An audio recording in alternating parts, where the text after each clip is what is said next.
We work so you can play.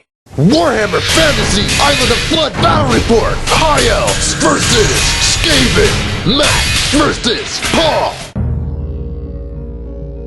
Actually, Need a 7. Oh yes! Pass the charge. So that guy's gonna be toast. Goodbye, Mr. Mage. Magic, 2d6. Aha! 7. The best roll I could possibly get. Because I got 6 and you get 7. Roll your 6. I'm gonna try to roll a 6. Nope. So I got 7 dice.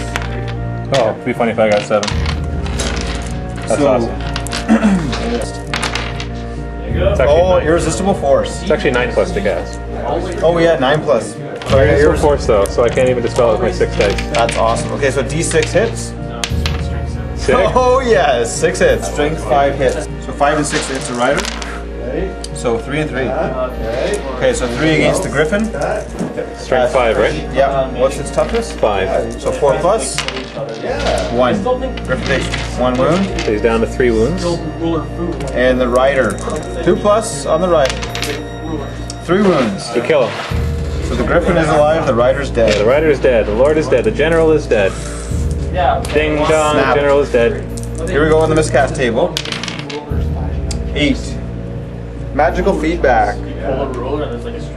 The wizard and every model on the same side that can channel, generate power, or dispel dice suffer strength 6 result.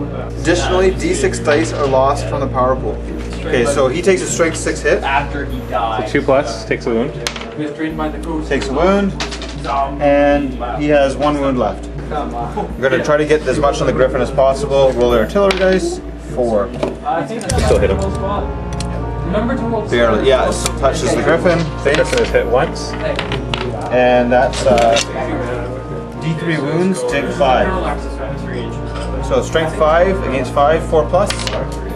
Oh yeah, here we go. D3 wounds. 5 or 6, he's dead. 2. 1 wound, so It's down to 2. 2 wounds left. Okay, Warplock pistol at the griffin. Hits on a 4. No, is there a +1 for large target? Yeah.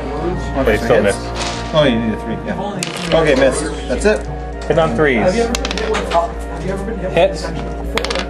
1 wound. So your little rats have a 5 plus save and your rat ogres have 9.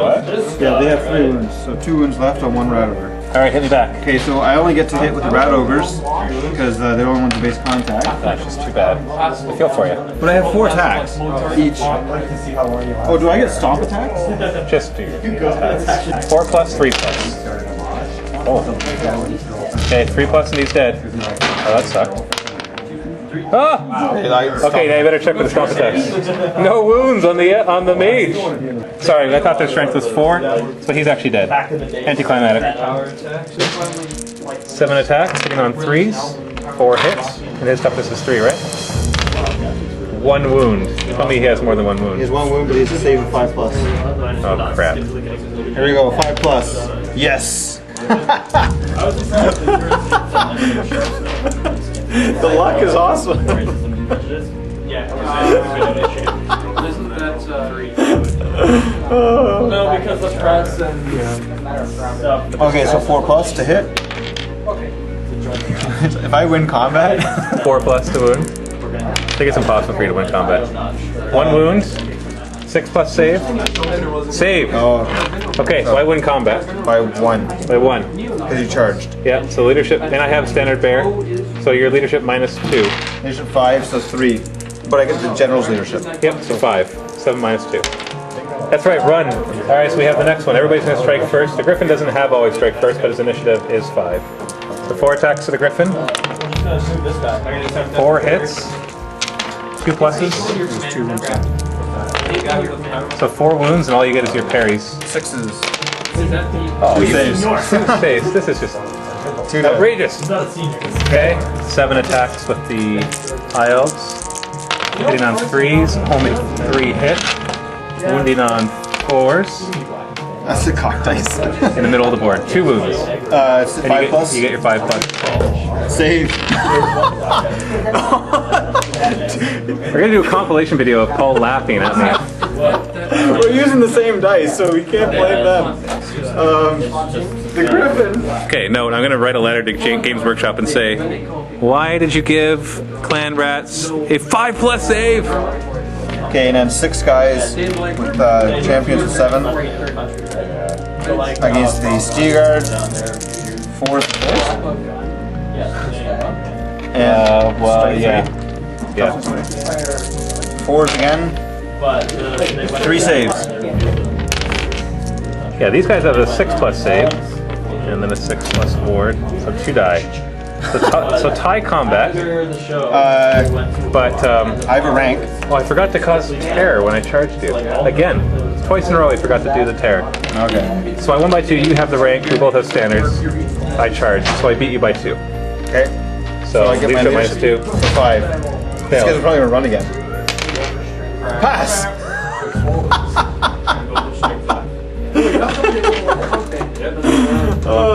The dice just don't like that tonight. We just finished turn 3, and we're calling the games quits here because the High Elves are just getting their butts kicked far too badly. If you couldn't tell from all of Paul's laughter.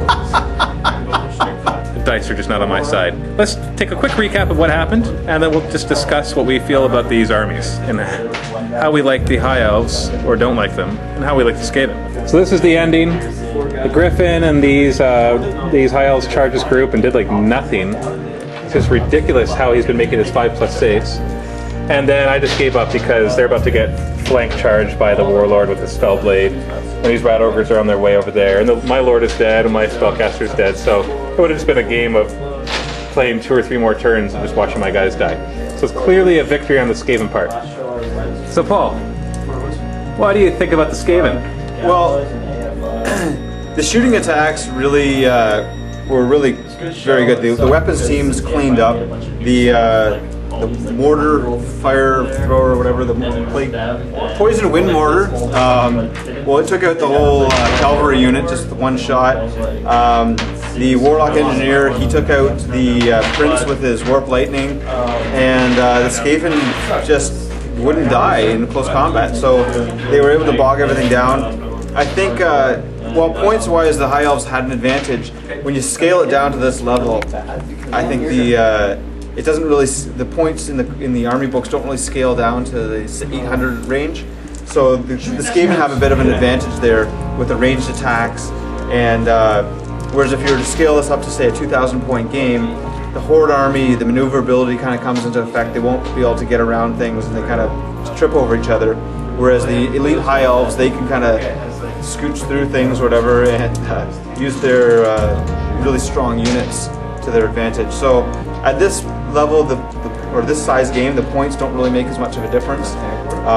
The Skaven have a bit of an advantage there, especially when you war gear them up to a higher level. What do you think? Do you think the reason you won is because of that, or do you think it's also because of the dice rolling? I had nothing to do with the dice or the armies, it was pure skill. What are you laughing at? I can say it with a straight face. It was pure skill. That wasn't a straight face. Try again. Come on. Say it with a straight face and I'll believe it. It was pure skill that I beat Matt. He clearly is an inferior... He's clearly an inferior general. And, hang on, let me try that again.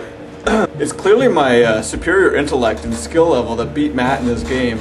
And it's his bumbling tactics that clearly led to his loss and had nothing to do with anything to do with the dice rolling that he was unable to do or the unbalanced army at this level. It was obviously just my skill. And yeah, nothing else. All right, first off, my thoughts on the High Elves. The problem here, Paul addressed it, is that it doesn't really scale down at this level. For example, the Griffin is 200 points. And while he's a good unit, he's not worth 200 points at this level. Like a quarter of my army just so that my Lord can fly around and get a few extra attacks. Really didn't make that big a difference, especially because the Skaven had some spells that could stop the flying from happening, which really sucked, of course. So it just wasn't the numbers there. And then, well, the dice rolls kind of were not my favorite, but I'm not going to blame any game on dice rolls. I honestly think that it was it seemed like it was going to be a balanced game. The other big disadvantage I have is because I had so many points invested in my Lord, I couldn't upgrade my guys. So all of my regular guys had 6+ armor saves, which is ridiculous. I could have given them heavy armor, could have upgraded that so they'd at least have a 5+ or 4+ armor save if they have shields, and that would have helped out a lot because his clan rats were getting 5+ saves and my guys were getting 6+, and for some reason he was making all his 5+ saves, so that just didn't help. So overall, I did not have a very good impression of the High Elves. I believe they could be a better army than what they were, but from the looks of it, it looked like the Skaven were a lot more fun to play because of their fun weapons and everything they got to fire. So I'm not sure if this starter set is a little more stacked on the Skaven side, or if it's just because, like Paul said, when you scale it down to 800 points, things don't necessarily match up. It's more at the larger points that things start to even out. But overall, it was fun. Even if I got my butt kicked watching the High Elves just not be able to shoot a bow worth crap, and not be able to use their armor and running away when they take a couple casualties and not being able to hurt a rat, a little tiny rat. But it was a fun game. So you'll see a lot more fantasy battle reports now that the 8th edition is out. We're going to be focusing on all sorts of different armies. But go get the Island of Blood starter set because it is a great value. It's almost, without upgrades, there's about 1,300 points in this one box. And with upgrades, you could easily get it up to 1,800 or 1,900 points of Skaven and High Elves, so it's definitely worth the money for everything that you get. So a special thanks to Paul for painting up all the models and also for playing in this game, even if he did cheat. I mean, even if he has superior tactical skills, I mean. Obviously that's what it is. And hope you enjoyed this battle report, and happy wargaming.